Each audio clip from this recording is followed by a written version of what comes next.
Shalom Alahim, para sahabat Petra dimanapun berada.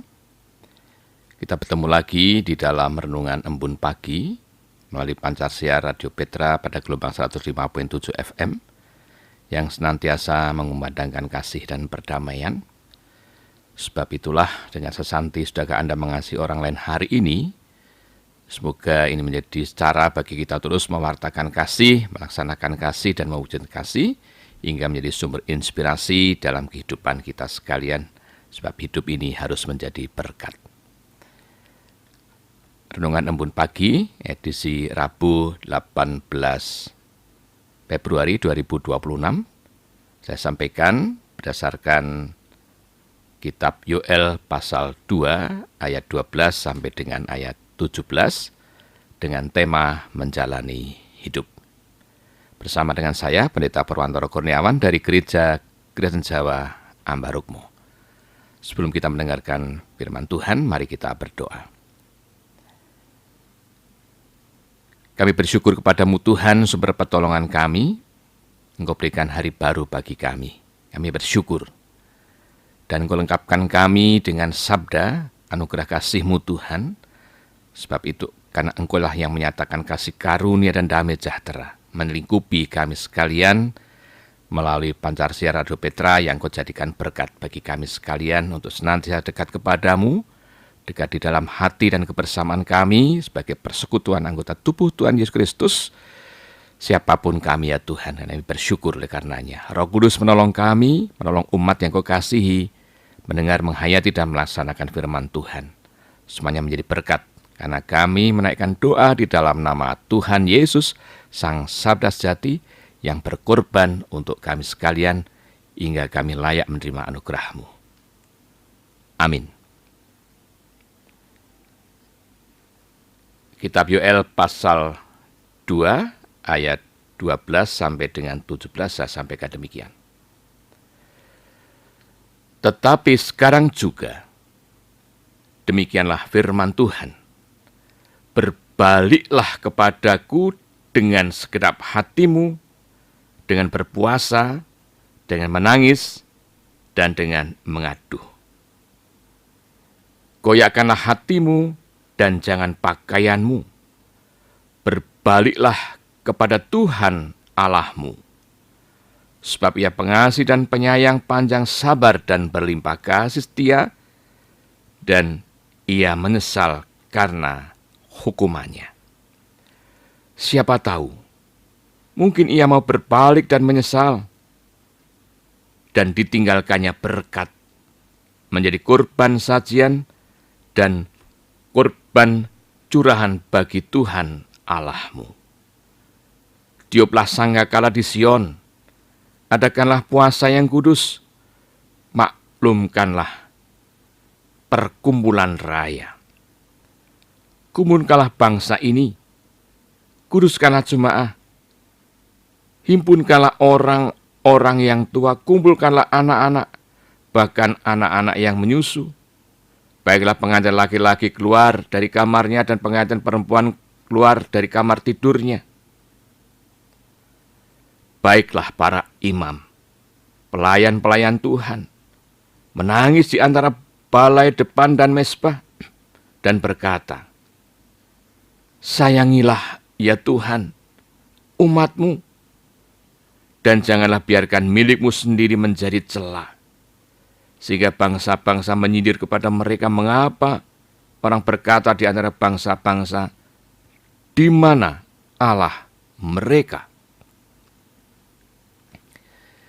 Demikian sepanjang pewartaan sabda Tuhan. Yang berbahagia ialah mereka yang mendengarkan sabda Tuhan dan yang boleh melaksanakan apa yang Tuhan kehendaki di dalam kehidupan sehari-hari. Bila kita mengungkapkan aklamasi Hosiana, mengingat Rabu hari ini kita memasuki masa Prapaskah. Dalam ritus peribadatan kita masa Prapaskah, dalam kalender gerejawi adalah tahap orang-orang percaya kepada Tuhan Tritunggal diajak mawas diri. Belajar dari pengalaman iman bangsa Israel dengan praktek ribuan tahun lampau pada masa perjanjian lama bagi bangsa Israel.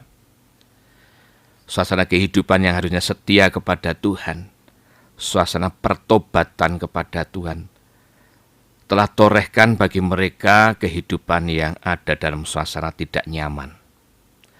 Pada masa zaman Nabi Yoel, bagaimana kehidupan kemurtatan dengan penyembahan berhala, sehingga membuat hati Tuhan begitu rupa terluka. Pada masanya Tuhan adalah Tuhan yang cemburu. Kenapa demikian? Karena Tuhan telah memilih umat yang dikasihi melalui pemanggilan, dengan bagaimana Tuhan nyatakan janji kepada Abraham, Ishak, Yakub, leluhur mereka. Namun seringkali hal inilah yang dikhianati oleh bangsa Israel. Melihat bangsa lain dengan penyembahan berhala, menjalani kehidupan sekalipun percaya kepada Tuhan, namun prakteknya penuh dengan kemunafikan, penuh dengan kemurtatan, penuh dengan hal-hal yang tidak diperkenan oleh Tuhan. Pada masa Nabi Yoel ini, Tuhan mengingatkan bangsa Israel dengan cara yang memilukan, cara yang mengerikan. Bila kita baca seutuhnya kitab ini menyatakan tentang bagaimana penghukuman Tuhan masuk pada bangsa Israel melalui serbuan belalang, kekeringan yang menimbulkan kobaran api, dan bahkan bangsa lain yang siap untuk menguasai Israel. Ini adalah kengerian yang begitu rupa, penderitaan yang sedemikian amat sangat.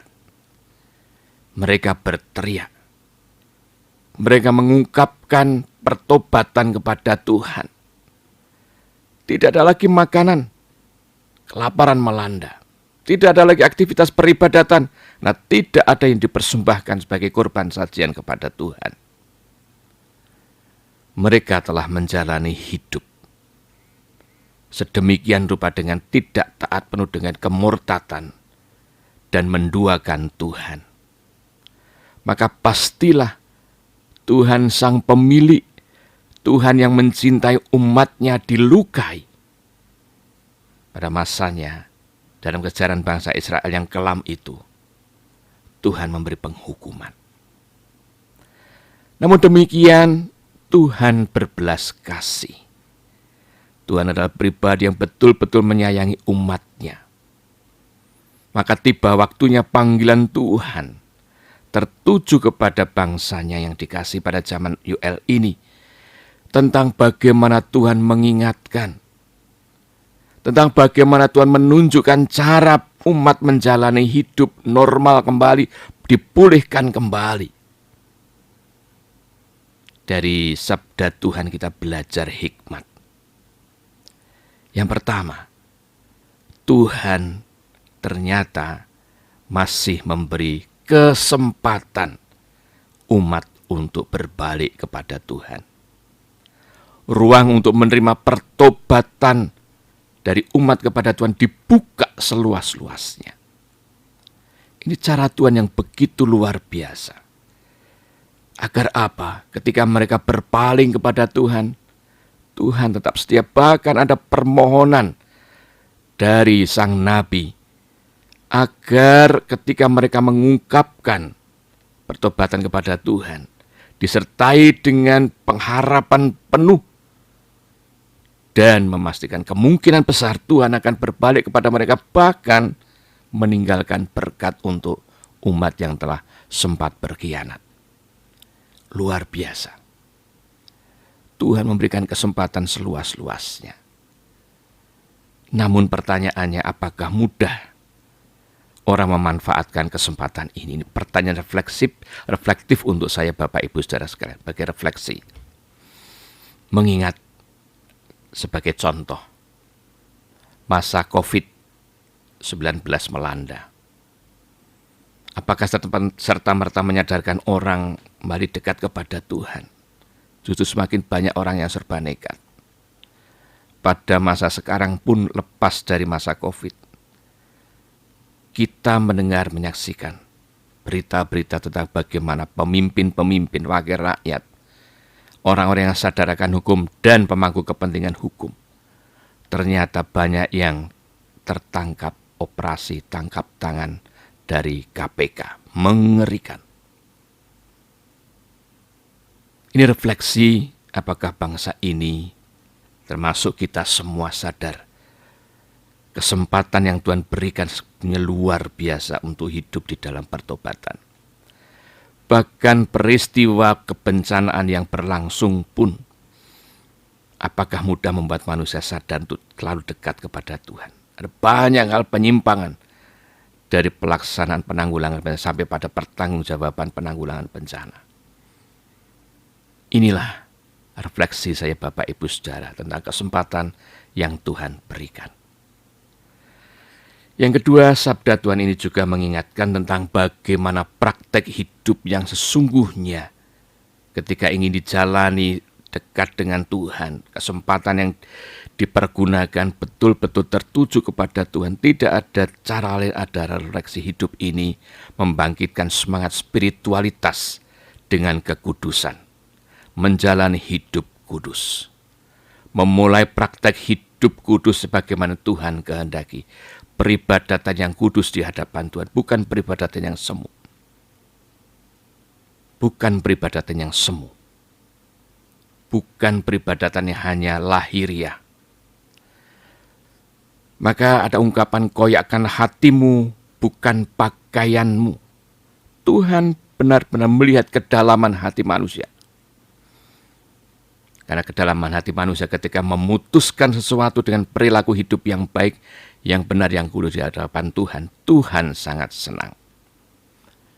Tuhan tidak ingin melihat casing kita nampak baik-baik saja, tetapi dari dalam hati sesungguhnya rapuh. Hati yang tidak tertuju kepada Tuhan, tetapi hati yang diisi dengan hedonisme, anarkisme, penyembahan berhala bukan dalam bentuk berhala, tetapi mungkin berhala-berhala karena menuhankan Tuhan melalui benda. Tidak setia kepada Tuhan, mengatakan ya amin haleluya, tetapi dalam praktek hidup tidak seperti keputusan hati, karena banyak pamluntah. Karena hidup meluntah artinya kita menjadi orang yang sedemikian rupa dalam kemurtatan, dan itu kita lakukan di depan mata Tuhan dan di depan sesama. Tentu ini refleksi yang betul-betul menyentuh dari lubuk hati kita. Apakah kita benar-benar memutuskan dalam hati, mengoyakkan hati untuk perilaku hidup kita sesuai dengan yang dikehendaki Tuhan dalam pertobatan, dalam kekudusan. Yang ketiga, Bapak Ibu Saudara sekalian, mari kita menjaga nama baik Tuhan. Karena ketika kita lemah dalam kemurtatan hidup ini, maka kita mempertaruhkan nama Tuhan untuk dicemarkan pihak lain. Bahkan juga iblis akan tertawa karena kita hanyut dalam daya pikat mereka, sehingga mereka pun mencemarkan nama Tuhan. Menjaga nama Tuhan berarti menjaga hidup kudus, dan ketika hidup kudus Tuhan berkenan untuk disucikan, dikuduskan. Ini semangat kita, supaya harkat martabat itu muncul kembali dan menjadi cara bagi kita meyakini kebenaran sabda di dalam ayat yang ke-19 tentang bagaimana Tuhan ternyata adalah Tuhan yang berbelas kasih. Tuhan yang akan memulihkan berkat-Nya untuk manusia yang taat kepadanya, bertobat kepadanya.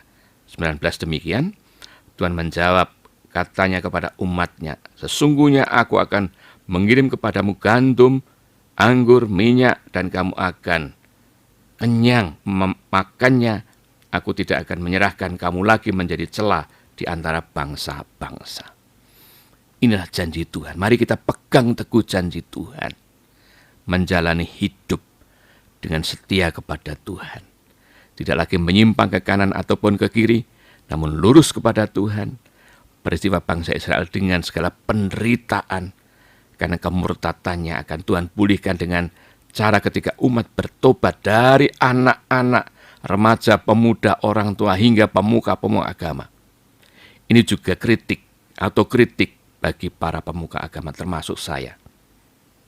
Ketika kita bersinergi untuk terus setia kepada Tuhan, maka kita yakin Tuhan menyatakan pengampunan, berbelas kasih, memulihkan dengan kesejahteraan, itu menjadi berkat bagi kita sekalian. Israel dipulihkan oleh Tuhan dengan berkat-berkat-Nya, hingga dapat kembali berkorban, hingga dapat kembali mengungkapkan korban syukur kepada Tuhan. Mari kita persembahkan hidup ini sebagai korban syukur kepada Tuhan. Terlebih memasuki Prapaskah diawali dengan Rabu Abu.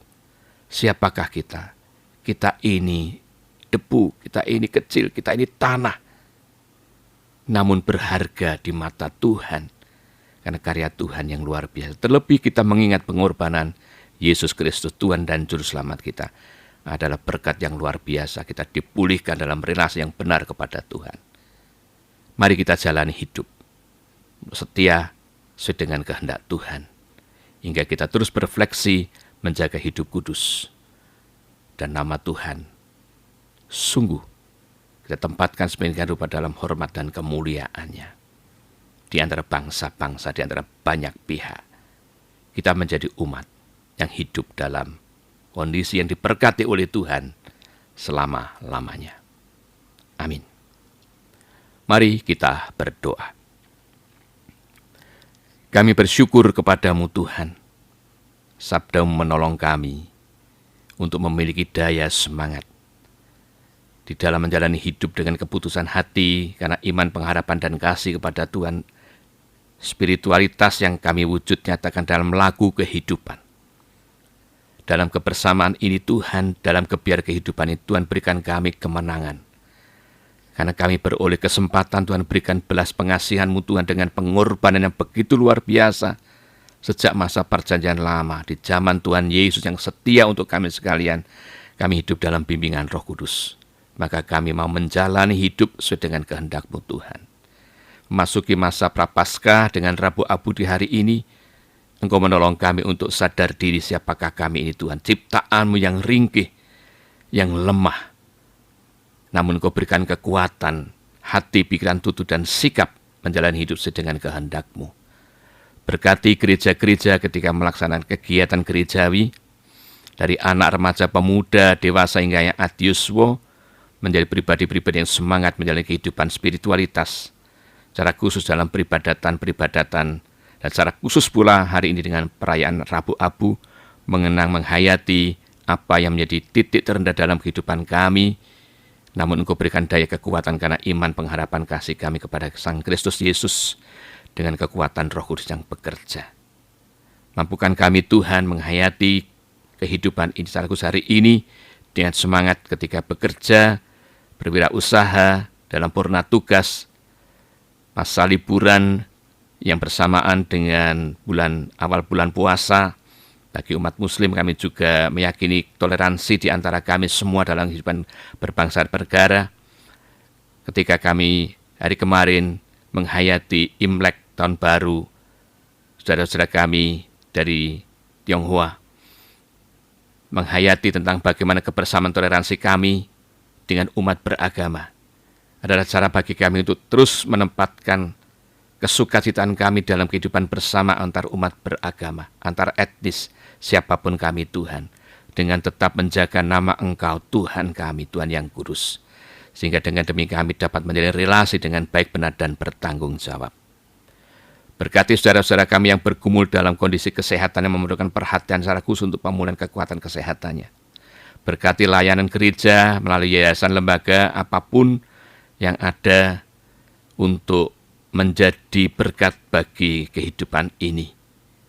Kami juga mohon langsung berkat-Mu Tuhan ketika cuaca ekstrim melanda. Tolong kami untuk kuat dan tegar dan menjaga kehati-hatian dalam kondisi kesehatan di berbagai tempat mengalami bencana banjir maupun tanah longsor. Tuhan berikan kekuatan ketabahan pada mereka-mereka yang dilanda bencana. Tanggap darurat yang dilakukan kiranya dapat bersinergi di antara banyak pihak. Kami mohon kelangsungan berkat pula Tuhan. Dan berkati Radio Petra untuk penyelenggaraan apa yang menjadi kumandang kasih dan perdamaian, dan menjadi inspirasi tentang hal baik yang terus dinyatakan. Ampuni dosa dan segala ya Tuhan. Dan di dalam nama Tuhan Yesus Kristus, kami berdoa. Amin. Demikian para sahabat Petra dimanapun berada, hal yang dapat saya sampaikan. Saya Pendeta Perwantoro Kurniawan undur diri, dan kasih karunia serta damai sejahtera dari Tuhan kiranya menjadi berkat yang melingkupi para sahabat Petra dimanapun berada. Amin.